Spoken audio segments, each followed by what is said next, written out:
Hi friends, അസ്സലാമു അലൈക്കും. Welcome back to my channel. ഇന്നത്തെ റെസിപ്പി നല്ലൊരു അടിപൊളി റെസിപ്പിയാണ് കേട്ടോ. നിങ്ങൾ മുട്ടക്കറി ഉണ്ടാക്കുന്ന സമയത്ത് ഈ ഒരു രീതിയിലൊന്ന് ഉണ്ടാക്കി നോക്കുക. നല്ല അടിപൊളി റെസിപ്പിയാണ്. അത്യാവശ്യം നല്ല സ്പൈസിയും കാര്യങ്ങളൊക്കെ ആയിട്ട് അടിപൊളി റെസിപ്പിയാണ്. അപ്പോൾ എല്ലാവരും ഒന്ന് വീഡിയോ കണ്ട് ഉണ്ടാക്കി നോക്കുക. വീഡിയോയിലോട്ട് പോകുന്നതിന് മുമ്പ് നമ്മുടെ ചാനൽ സബ്സ്ക്രൈബ് ചെയ്യാത്തതുണ്ടെന്നുണ്ടെങ്കിൽ സബ്സ്ക്രൈബ് ചെയ്യുക. അതുപോലെ തന്നെ വീഡിയോ ഇഷ്ടമാവുകയാണെങ്കിൽ ലൈക്ക് ചെയ്യാനും മറക്കല്ലേ. നേരെ റെസിപ്പിയിലോട്ട് പോവാം. ആദ്യം തന്നെ പാൻ ചൂടാക്കി അതിനകത്തോട്ട് കുറച്ച് വെളിച്ചെണ്ണ ഒഴിച്ച് കൊടുക്കുക കേട്ടോ. വെളിച്ചെണ്ണ നന്നായിട്ട് ചൂടായി വരുന്ന സമയത്ത് 2 മീഡിയം സൈസ് സവോള കട്ട് ചെയ്തതാണ്, അതും കൂടെ അങ്ങ് ഇട്ട് കൊടുക്കുക. ഇത് അത്യാവശ്യം വലിയ സവോളയാണ് കേട്ടോ, അതുകൊണ്ട് 2 എടുത്തിട്ടുള്ളൂ. അതിട്ട് നന്നായിട്ടൊന്ന് മിക്സ് ചെയ്തെടുക്കുക. വേണമെന്നുണ്ടെങ്കിൽ പെട്ടെന്നൊന്ന് വഴന്ന് കിട്ടാൻ വേണ്ടി ഒരല്പം ഉപ്പ് ചേർത്ത് കൊടുക്കാവുന്നതാണ് കേട്ടോ.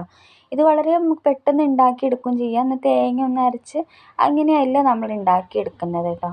ഇനി നമ്മൾ ഉള്ളി ഒന്ന് നന്നായി വാടി വരുന്ന സമയത്ത് നമുക്ക് ഇതിനകത്തോട്ട് ഇഞ്ചി വെളുത്തുള്ളി ചതച്ചതാണ്, അതും കൂടെ ചേർത്ത് കൊടുക്കുക. നല്ല അത്യാവശ്യം പേസ്റ്റായിട്ട് തന്നെ ചേർത്ത് കൊടുക്കുക കേട്ടോ.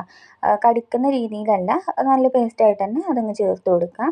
1 ടീസ്പൂണും പിന്നെ കുറച്ചും കൂടെ ചേർത്തിട്ടുണ്ട് കേട്ടോ. അപ്പോൾ അതും കൂടെ ചേർത്ത് അതിൻ്റെ ആ ഒരു പച്ചമണം മാറുന്നത് വരെ നമുക്കൊന്ന് വെയിറ്റ് ചെയ്യാം.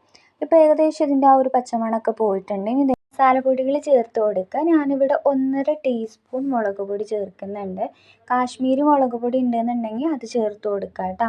ഇങ്ങനെ ആകുമ്പോൾ നമ്മളെ കറിക്ക് നല്ലൊരു കളർ ഉണ്ടാവും. ഇല്ലാന്നുണ്ടെങ്കിൽ സാധാ മുളക് പൊടി ചേർത്താലും മതി. പിന്നെ ഇതിൽ മുളക് കട്ട് ചെയ്തിട്ട് കൊടുക്കുന്നില്ല, അതുകൊണ്ട് അതിനനുസരിച്ചിട്ടുള്ളൊരു മുളക് പൊടി ചേർക്കും വേണം കേട്ടോ. പിന്നെ ഇതിലോട്ടൊരു 1/4 ടീസ്പൂൺ മഞ്ഞൾപ്പൊടി ചേർത്ത് കൊടുക്കുന്നുണ്ട്. പിന്നെ മല്ലിപ്പൊടി ഒരു 2 ടീസ്പൂൺ ചേർക്കുന്നുണ്ട് കേട്ടോ. കാരണം നമ്മളെ കറി കുറച്ച് തിക്നെസ് ആയിട്ടിരിക്കാൻ വേണ്ടിയിട്ടൊക്കെ 2 ടീസ്പൂൺ മല്ലിപ്പൊടി ചേർത്ത് കൊടുക്കുന്നുണ്ട്. ഞാൻ ഇവിടെ ഒരുപാട് അങ്ങ് ഗ്രേവിയിലല്ല കേട്ടോ ചെയ്തെടുക്കുന്നത്, എന്നാൽ ഒരുപാട് തിക്കായിട്ടും അല്ല, അങ്ങനെയാണ് ചെയ്തെടുക്കുന്നത്. ഇനി ഇതിലോട്ട് ഒരു 1/4 ടീസ്പൂൺ കുരുമുളക് പൊടിയും 1/4 ടീസ്പൂൺ ഗരം മസാലയും കൂടെ ചേർത്ത് നന്നായിട്ടൊന്ന് മിക്സ് ചെയ്ത് കൊടുക്കാം. പൊടികൾ ചേർത്ത് കൊടുക്കുന്ന സമയത്ത് തീ വളരെ കുറഞ്ഞ ഫ്ലെയിമിലിടാൻ വേണ്ടിയിട്ട് ശ്രദ്ധിക്കുക. ഇല്ലാന്നുണ്ടെങ്കിൽ പൊടികൾ കരിഞ്ഞു പോകും കേട്ടോ. എല്ലാം കൂടെ ഇട്ട് മിക്സ് ചെയ്ത സമയത്ത് ഒരു 1/4 കപ്പ് വെള്ളം ഒഴിച്ച് കൊടുത്തിട്ടുണ്ടായിരുന്നു കേട്ടോ.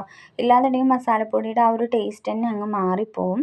അപ്പോൾ എല്ലാ പൊടികളും ഇട്ട് ഒന്ന് മിക്സ് ചെയ്ത് അതിൻ്റെ ആ ഒരു പച്ചമണമൊക്കെ പോയതിന് ശേഷം 2 തക്കാളി മിക്സിയുടെ ജാറിനകത്തിട്ടിട്ട് അരച്ചെടുത്തിട്ടുള്ളതാണ്.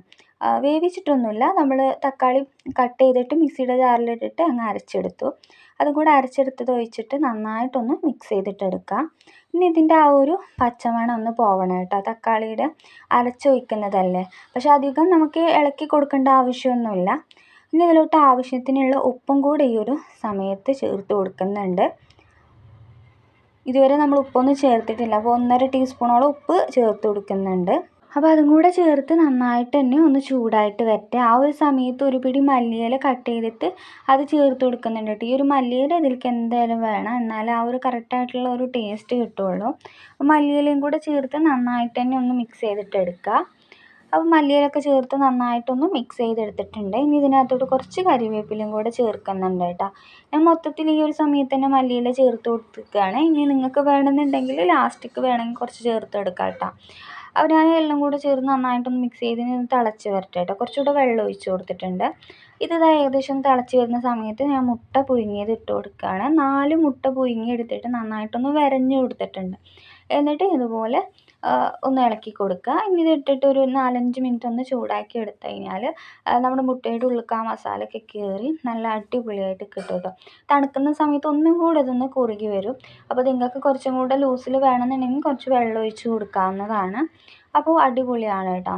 ഈ ഒരു സമയത്ത് വേണമെന്നുണ്ടെങ്കിൽ ഞാൻ പറഞ്ഞ പോലെ കുറച്ച് മല്ലിയിലയും കൂടെ ഇട്ട് കൊടുക്കാം. അപ്പോൾ ഈ ഒരു മസാല അടിപൊളിയാണ്. അപ്പോൾ എല്ലാവരും ഒരു പ്രാവശ്യം മുട്ട ഇതുപോലെ ഒന്ന് ചെയ്ത് നോക്ക്, എല്ലാവർക്കും ഇഷ്ടമാവും. ബ്രേക്ക്ഫാസ്റ്റിലോട്ടൊക്കെ അടിപൊളിയായിട്ട് നമുക്ക് കഴിക്കാൻ വേണ്ടി പറ്റും. അപ്പോൾ ഇന്നത്തെ റെസിപ്പി ഇത്രയേ ഉള്ളൂ. ഇന്നത്തെ റെസിപ്പി ഇഷ്ടമായിട്ടുണ്ടെന്നുണ്ടെങ്കിൽ ലൈക്ക് ചെയ്യാനും ഷെയർ ചെയ്യാനും ചാനൽ സബ്സ്ക്രൈബ് ചെയ്യാത്തതുണ്ടെങ്കിൽ സബ്സ്ക്രൈബ് ചെയ്യാനും മറക്കല്ലേ. അപ്പോൾ ഇൻഷാ അല്ലാഹ് നല്ലൊരു വീഡിയോ ആയിട്ട് ഇനിയും കാണാം. എല്ലാ കൂട്ടുകാർക്കും അസ്സലാമു അലൈക്കും, ബൈ.